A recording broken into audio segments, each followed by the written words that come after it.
आज हो गए आंदोलन चलते हैं और सरकार के कानों तक जून तक नहीं रहेंगी।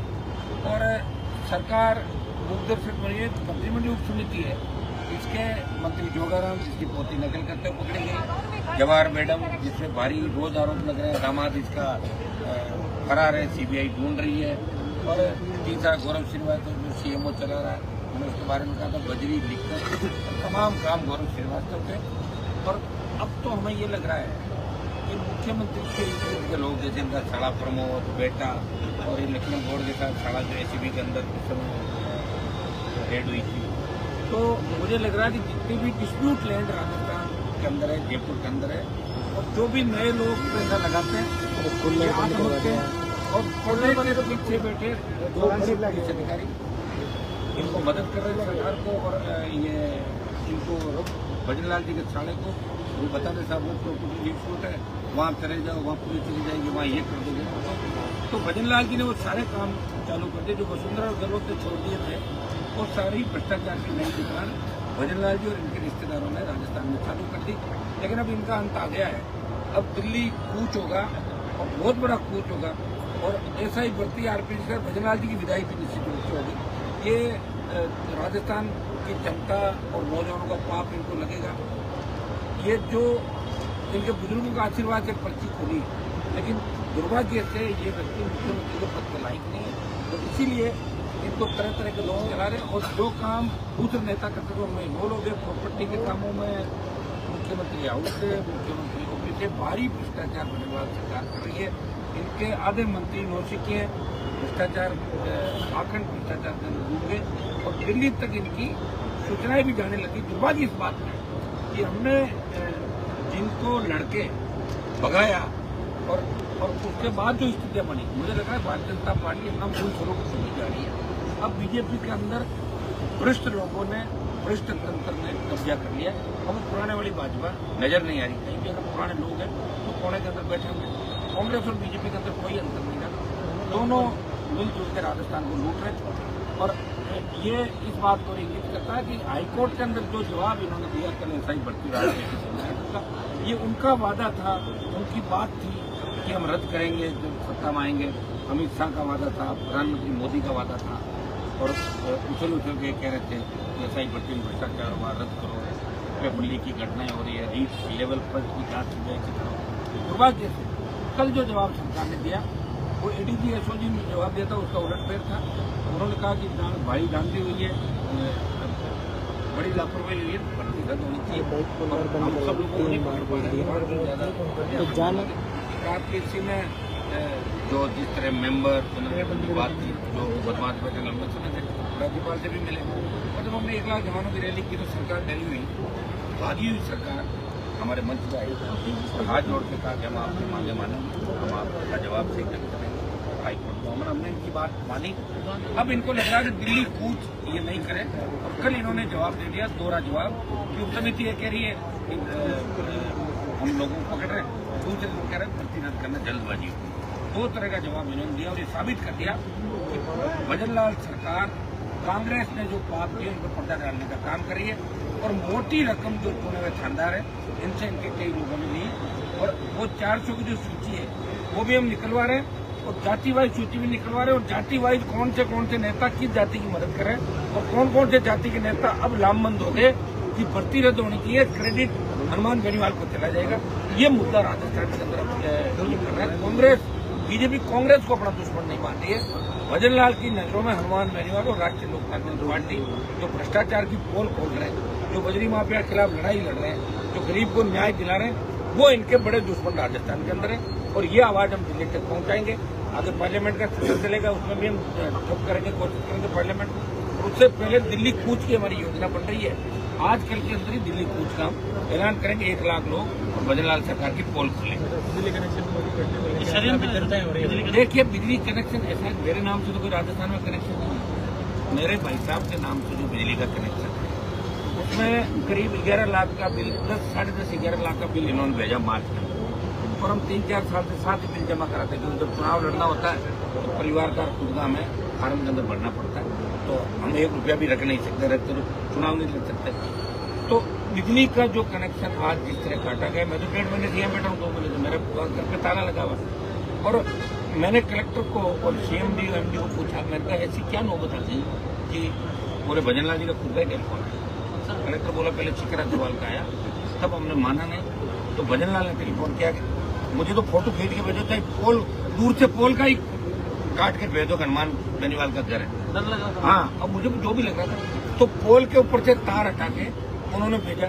अब आप देखिए कि ये 2 लाख रुपए बिजली के अधिकारी मेरे से मिले, SC और सारे लोग, और इन्होंने मैंने एक अर्जी लिखी मेरे भाई के नाम से, उन्होंने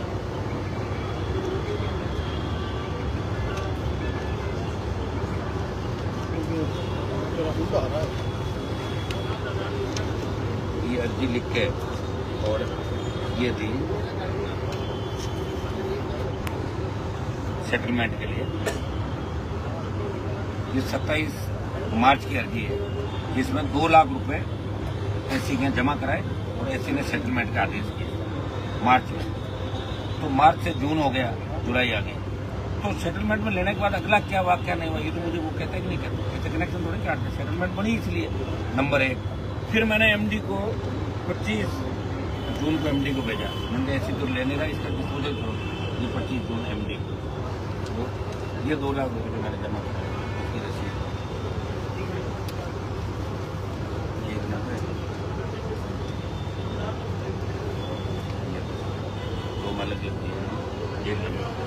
तो 2 लाख रुपए जमा कराए।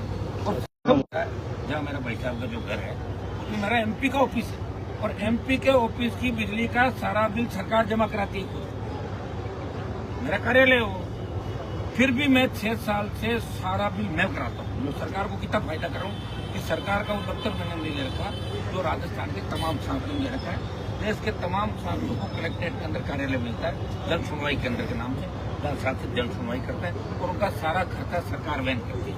मैं 1 रुपया 6 साल में सरकार से किसी तरह का 1 रुपया भी नहीं लगाया मैंने।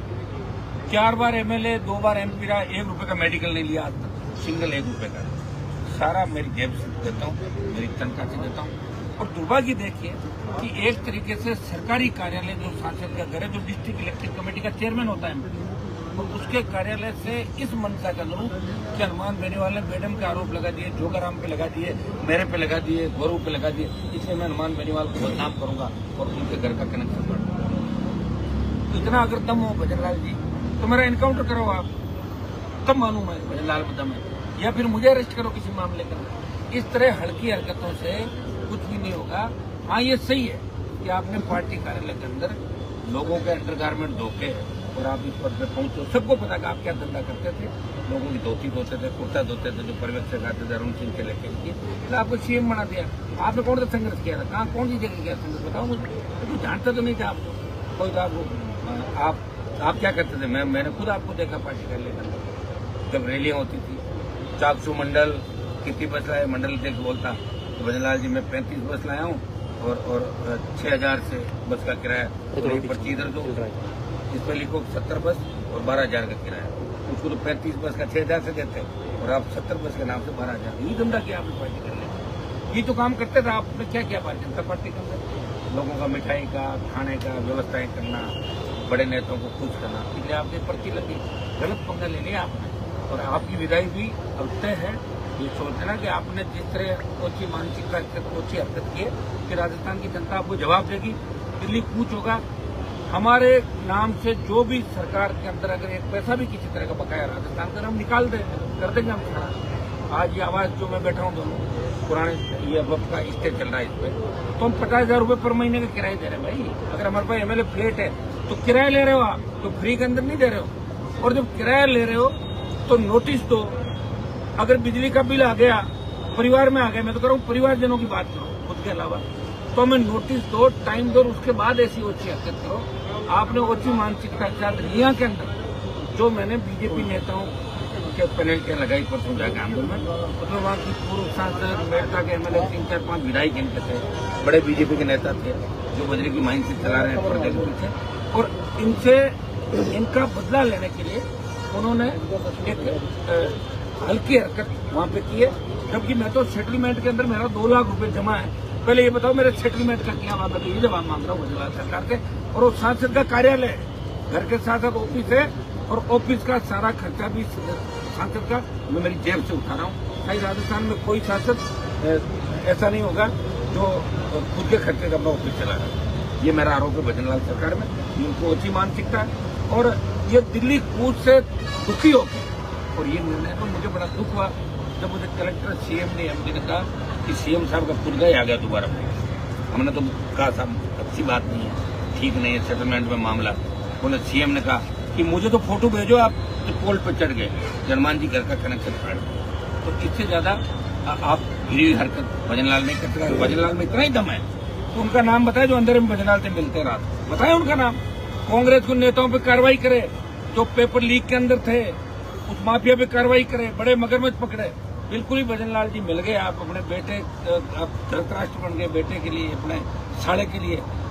आपका लंबा नहीं चलेगा। पहले ही मैंने बीजेपी के नेताओं को देखा जो प्रॉपर्टी डीलर बने, प्रॉपर्टी का काम किया, चुनाव भी हार गए और घर बैठ गए। आप भी जल्दी चले जाओगे, आपकी विदाई तय करा देता। तो सर कब जा रहे हैं दिल्ली?